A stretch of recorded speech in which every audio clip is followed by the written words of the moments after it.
ስራ ወዳድ ማህበረሰብ፣ ዝቅተኛ የወንጀል መጠን፣ ዳጎስ ያለ የመንግስት ድጋፍ፣ ጥሩ የጤና አጠባበቅ፣ የተራቀቀ አኗኗርና ቀልጣፋ የትራንስፖርት አገልግሎት የዚች ሀገር ትልቅ መገለጫዎቿ ናቸው።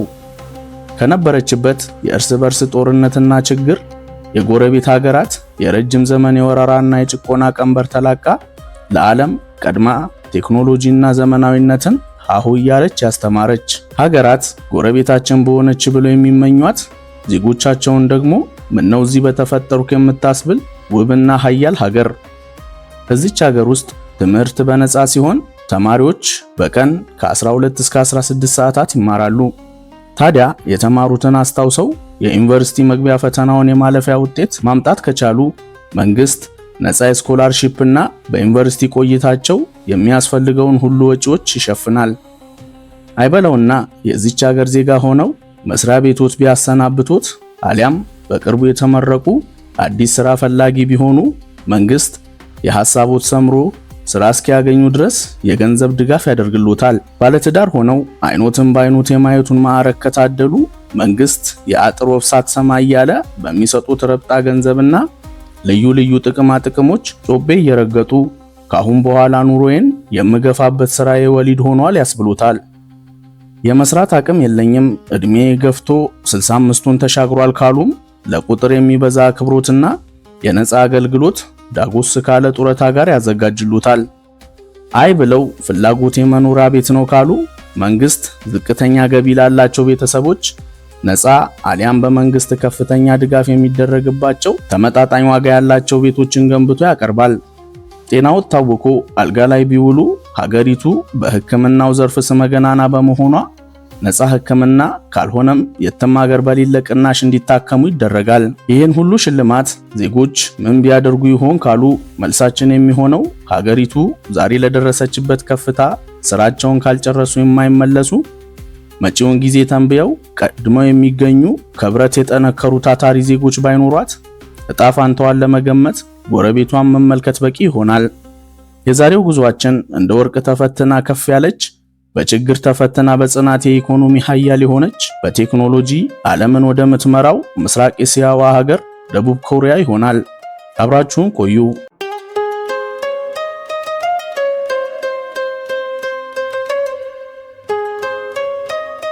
ደቡብ ኮሪያ በሩቅ ምስራቅ እስያ ውስጥ የምትገኝ 100,364 ስኩዌር ኪሎ ሜትር የምትሸፍን በታሪክ አንድ ሀገር ከነበሩ ሰሜን ኮሪያ ውጪ የትኛውንም ድንበሯን ከየትኛውም ሀገር ጋር የማታጋራ ዙሪያዋን በባህር የተከበበች ሀገር ስትሆን 70 ከመቶ የሚሆነው መሬቷ በተራራዎች የተሸፈኑ ናቸው። እቺ ሀገር በ1950ዎቹ ከነበረችበት አስከፊ ጦርነት ወጥታ አሁን 1.8 ትሪሊዮን ዶላር ጂዲፒን በማስመዝገብ እስያ ውስጥ ካሉ ሀገራት ቻይና፣ ህንድና ጃፓንን ተከትላ የአራተኝነት ቦታውን ስትይዝ ከዓለም ደግሞ በ12ኛ ደረጃ ላይ ትቀመጣለች። ቴክኖሎጂና ኤሌክትሮኒክስ፣ የአውቶሞቲቭ፣ የመዝናኛውና ሌሎች ከባባድ ኢንዱስትሪዎች ለደቡብ ኮሪያ እድገት ትልቅ መሰረቶች ናቸው። ደቡብ ኮሪያ እንደ ሳምሰንግ፣ ኤልጂ እና ሃይኒክስ የተባሉ ስማርትፎኖች፣ ቲቪዎችና የተለያዩ ኤሌክትሮኒክሶችን የሚያመርቱ ግዙፍ ኩባንያዎች ሲኖሯት በ5G ኔትወርክ፣ ኤአይ እና ሮቦቲክስ መሪ የሆነች ሀገር ነች። በአውቶሞቲቭ ኢንዱስትሪውም ቢሆን ደቡብ ኮሪያ እንደ ሃዩንዳይ፣ ኪያ እና የሳምሰንግ ሞተር ምርት የሆነው ሪኖልት ሳምሰንግ ሞተር የተሰኙ መኪኖችን በማምረት የዓለማችን አምስተኛዋ ትልቅ የመኪና አምራች ሀገር ሆናለች። BTS የሙዚቃ ቡድንንና ስኩዊድ ጌም የተሰኘውን ፊልም የሚያውቁት ከሆነ ለደቡብ ኮሪያ በቢሊዮን የሚቆጠር ዶላር ከሚያስገቡ ኢንዱስትሪዎች አንዱ ከሆነው የመዝናኛ ኢንዱስትሪ ውስጥ የሚካተቱ ናቸው። ደቡብ ኮሪያ ግዙፍ የጦር የዕቃና ለተለያዩ ጥቅሞች የሚውሉ መርከቦችን በማምረት ተወዳዳሪ ያልተገኘላት ሀገር ስትሆን እንደ ሃዩንዳይ እና ሳምሰንግ ያሉ ግዙፍ ኢንዱስትሪዎቿ እነዚህን መርከቦች በማምረት ገበያውን ይቆጣጠራሉ። ሌላኛው ደቡብ ኮሪያ ከማትደራደርባቸው ነገሮች አንዱ ለዜጎቿ የምታቀርበው ጥራት ያለው ትምህርት ሲሆን ሀገሪቱ በሳይንስ፣ ቴክኖሎጂ፣ ሂሳብና ምህንድስና ላይ በትልቁ ኢንቨስት ታደርጋለች። በዚህም በሀገሪቱ ከፍተኛ ቁጥር ያለው የተማረ ኃይል እንዲኖራት አስችሏታል። ደቡብ ኮሪያውያን በከፍተኛ የትምህርት ስርዓታቸውና በተወዳዳሪ የሥራ ባህላቸው ይታወቃሉ። እቺ ሀገር ዓለማችን ላይ ረጅም የሥራ ሰዓት ካላቸው ሀገራት አንዷ ስትሆን አንድ ሰው በቀን ከ12 ሰዓታት በላይ በስራ ሊያሳልፍ ይችላል። ነገር ግን የሀገሪቱ የሥራ ሕግ ከውድድር ይልቅ መተባበር ላይ የሚያተኩር በመሆኑ ሰራተኞች እርስ በርስ እየተደጋገፉ ይሰራሉ። በሥራ ስነ ምግባራቸው ደቡብ ኮሪያውያን ሁሉንም የሚያስማሙና የተመሰከረላቸው ናቸው። እነዚህ ህዝቦች በገቡበት ቦታ ሁሉ ያላቸውን ዕውቀትና ጉልበት ሳይሰስቱ ምርጡን ይሰጣሉ። በኮሪያውያን ባህል ከወገብ ዝቅ ብሎ እጅ መንሳት ለሁሉም የሚያሳዩት የአክብሮት መገለጫ ነው። ምንም እንኳን በሥራና ትምህርት ረጅም ሰዓታት ቢያሳልፉም ባላቸው ጥቂት ጊዜ መዝናናትና ከቤተሰብ ጋር ማሳለፍ የሚወዱ ናቸው። ሕይወት በዚች ሀገር ውስጥ ጥድፊያ የተሞላባት በመሆኗ ብዙዎች ሥራና ሕይወታቸውን ማመጣጠን የማይችሉ ህዝቦች እያሉ ያሟቸዋል። ምክንያቱም እዚህ የሚመገቡበት የተረጋጋ ጊዜ ጠፍቷቸው በየመንገዱ በትራንስፖርት ውስጥና በየመስሪያ ቤቱ በአንድ እጃቸው ሥራ በሌላኛው ቁርሳቸውን የሚመገቡ ብዙ ናቸው። ለተማሪዎችም ቢሆን የደቡብ ኮሪያ ሕይወት ቀላል የሚባል አይደለም። የትምህርት ፕሮግራም ጠዋት 2 ሰዓት ተጀምሮ 10 ሰዓት ላይ ያበቃል። ታዲያ ነገሩ እዚህ ጋር የሚያልቅ እንዳይመስሉት። በጥቂት ደቂቃዎች የመክሰስ መመገቢያ እረፍት በኋላ ለቀጣይ ከ4 እስከ 6 ሰዓታት ከፊታቸው ለሚጠብቃቸው ከባድና የወደፊት ዕጣ ፈንታቸውን ለሚወስነው የዩኒቨርሲቲ መግቢያ ፈተና ብቁ ይሆኑ ዘንድ የመማር ማስተማር ሂደቱን ይቀጥላሉ። እንዲህ አይነት የትምህርትና የሥራ ባህል ምንም እንኳን ደቡብ ኮሪያ ላለችበት የኢኮኖሚ ኃያልነት ትልቅ ሚና ቢጫወትም የዜጎች አእምሮ መቃወስ፣ የወሊድ ቁጥር እጅጉን ማነስና ከፍተኛ መጠን ያለው ራስን የማጥፋት ወንጀል እየተበራከተ ይገኛል። ዜጎች አልወልድም ብለው ያስቸገሯት ደቡብ ኮሪያ መንግስት ቀደም ሲል የጠቀስናቸውን የወሊድ ማማለያ ጥቅሞች ቢያስቀምጥም የጥንዶችን ሐሳብ ማስቀየር አልቻለም። አንድ ጥናት ይፋ እንዳደረገው የኮሪያውያን ሁኔታ በዚሁ የሚቀጥል ከሆነ በፈረንጆቹ አቆጣጠር በ2050 የወጣት ዜጎች ቁጥር በሽማግሌዎች በብዛት ሊበለጥ እንደሚችል ያመለክታል። እግር ጥሎት የደቡብ ኮሪያ ዋና ከተማና የቴክኖሎጂ ማዕከል በሆነችው ሴኡል ውስጥ ከተገኙ የሚያዩት ሁሉ የሳይንስ ፊክሽን ሊመስሎት ይችላል። በየካፌና ምግብ ቤቱ፣ በገበያ አዳራሾች፣ በህዝብ መገልገያ ቦታዎችና ትራንስፖርቶች ውስጥ ሰዎችን ለማገልገል በተጠንቀቅ የቆሙ በኤአይ የሚመሩ ሮቦቶች ከነፃ የ5G ኢንተርኔት ጋር በገፍ ያገኛሉ። ደቡብ ኮሪያ ውስጥ እስከኖሩ ድረስ በእያንዳንዱ የዕለት ተዕለት ክንውኖት ቴክኖሎጂን መጠቀም ምርጫ ሳይሆን ግዴታ ይሆንቦታል። እንበልና ለግብይት ወደ አንድ ሱፐርማርኬት ጎራ ቢሉ ሱፐርማርኬቱ ሙሉ በሙሉ በሮቦቶች የሚመራ ሆኖ ሊያገኙት ይችላሉ። ይህም ብቻ አይደለም። ለግብይቶ ጥሬ ገንዘብም ሆነ በሞባይል የሚደረግ የገንዘብ ልውውጥ ጊዜ ያለፈበት ኋላ ቀርነት በመሆኑ ከእርሶ የሚጠበቀው የሚፈልጉትን ዕቃ አንስተው በዘንቢሎት መክተት ብቻ ይሆናል። ቀሪውን ሮቦቶቹ በኤአይ አማካኝነት ለወሰዱት ዕቃ ተመጣጣኝ ሂሳብ ከአካውንቶት ቆርጠው የእናመሰግናለን መልእክት ያደርሱታል። በምግብ ቤትና ካፌ እንዲሁም በሌሎች የህዝብ መገልገያ ተቋማት ውስጥም ቢሆን ሮቦቶች የማስተናገድ የዴሊቨሪ አገልግሎትና ደንበኞችን የመንከባከብ ኃላፊነትን ወስደው ሽር ጉድ ሲሉ መመልከት የተለመደ ሆኗል። ደቡብ ኮሪያ ለሁሉም ዜጎችና ነዋሪዎች በተመጣጣኝ ዋጋ ጥራት ያለው የሕክምና አገልግሎት እንዲያገኙ የሚያስችላቸውን ብሔራዊ የጤና መድህን ወይም NHI የተሰኘ ስርዓትን ዘርግታለች። ይህ የጤና መድህን ስርዓት ወጪው በመንግስትና በቀጣሪ ድርጅቶች የሚደገፍ ሲሆን ለዜጎች በተመጣጣኝ ዋጋ ይቀርባል። በብዙ የዓለም ክፍሎች ያለው የጤና አገልግሎት በተለያዩ ምክንያቶች ውድ ሲሆን ደቡብ ኮሪያ በዜጎቻቸው ህመም እየተሳለቁ ለወረደ የሕክምና አገልግሎት ከፍተኛ ዋጋ ለሚጠይቁ ሀገራት ምሳሌ የምትሆን በተመጣጣኝ ዋጋ ከፍተኛ ጥራት ያለው የሕክምና አገልግሎት ታቀርባለች። በደቡብ ኮሪያ ያለው አማካኝ የሕክምና ወጪ ባደጉት ሀገራት ዝቅተኛ ከሚባሉት ውስጥ አንዱ ሲሆን ይህም ለሁሉም የህብረተሰብ ክፍል ተደራሽ ያደርገዋል። ደቡብ ኮሪያ ውስጥ የጤና እንክብካቤ የሚባለው በሽታን ማከም ብቻ ሳይሆን ቅድመ መከላከልንም ያጠቃልላል። በዚህም ዜጎች ቢያንስ በዓመት አንዴ ሙሉ ምርመራ እንዲያደርጉ ይደረጋል። ደቡብ ኮሪያ የዓለም የሕክምና ቱሪዝም ማዕከል እንደመሆኗ ከዓለም ዙሪያ ከፍተኛ ጥራትና ተመጣጣኝ ዋጋ ያለውን የሕክምና ስርዓት ፍለጋ ወደዚች ሀገር ይመጣሉ። ሀገሪቱ ልዩ በሆነው የካንሰር፣ የአጥንትና የመራባት ሕክምና ትታወቃለች። በፕላስቲክ ቀዶ ጥገናም ቢሆን ከፍተኛ ዝናን ማትረፍ ችላለች።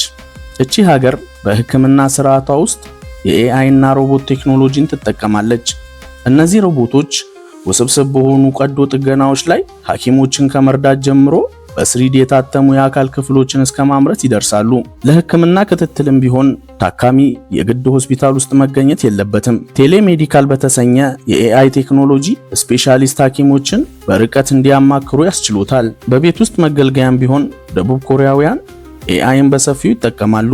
እንደ ኤልጂ እና ሳምሰንግ ያሉ ግዙፍ የቴክኖሎጂ እና ኤሌክትሮኒክስ አምራች ኢንዱስትሪዎች የሚመለከቱትን አይነት ባላቸው ግብአት ላይ ተመስርተው የምግብ አሰራርን የሚጠቁሙ ስማርት ፍሪጆችን ጨምሮ ሌሎች ብዙ ምርቶቻቸውን ከኤአይ ጋር በማዋሃድ ላይ ይገኛሉ። ኮሪያ ኢኮኖሚያዊ ኃያልነቷን ከምታሳይባቸው መሰረተ ልማቶች አንዱ የትራንስፖርት አማራጮቿና ሰፊ ረጅም ርቀት የሚሸፍኑ ፈጣን መንገዶቿ በዋነኝነት ይጠቀሳሉ።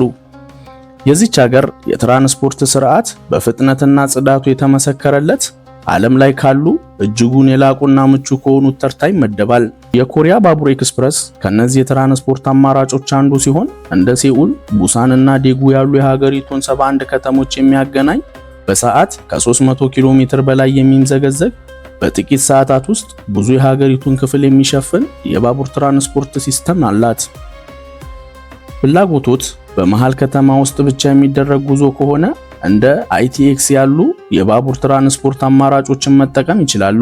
አውቶቡሶች ይሻሉኛል ካሉም በጽዳታቸውና ምቾት የተመሰከረላቸው ነፃ የ5G ኢንተርኔት የተገጠመላቸውን ባሶች በሰፊው ያገኛሉ።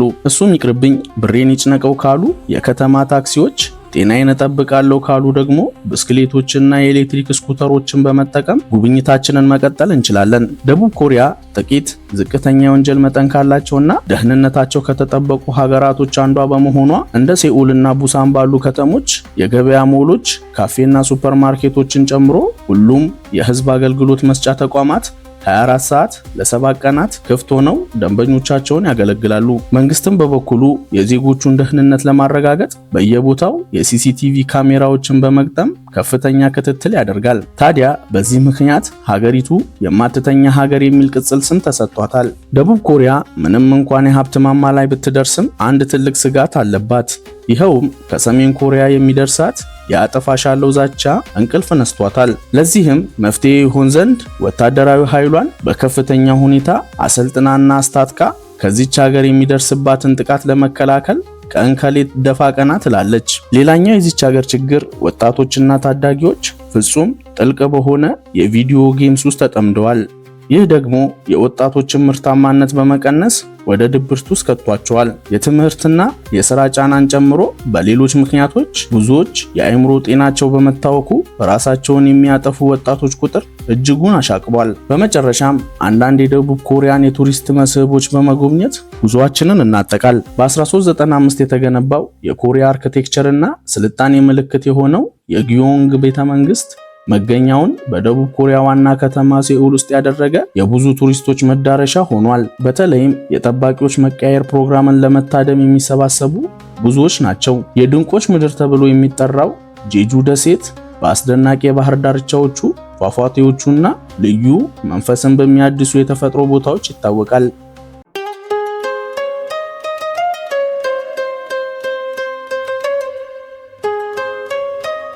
የኮሪያን ጥንታዊ አኗኗር ለማየት ከፈለጉ በሴኡል እምብርት ውስጥ ወዳለችው ቡክቾን ሃኖክ መንደር በመጓዝ በመቶዎች የሚቆጠሩ የኮሪያ ባህላዊ የሃኖክ ቤቶችን መጎብኘት ይችላሉ።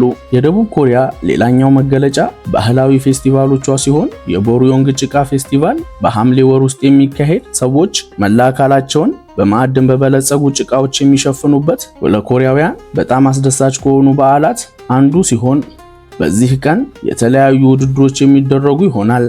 ከነዚህም መካከል በጭቃ ላይ መንሸራተት፣ የጭቃ ትግልና የጭቃ ላይ ማራቶን ውድድሮች ይካሄዳሉ። ምንም እንኳን ይህ ፕሮግራም መጀመሪያ ላይ የቆዳ እንክብካቤ ምርቶችን ለማስተዋወቅ የተጀመረ ቢሆንም ቀስ በቀስ የጎብኚዎችን ቀልብ በመሳብ ትልቅ ፌስቲቫል ለመሆን በቅቷል። ውድ የቻናላችን ተከታታዮች አብራችሁን ስለቆያችሁ እናመሰግናለን። ሰላም።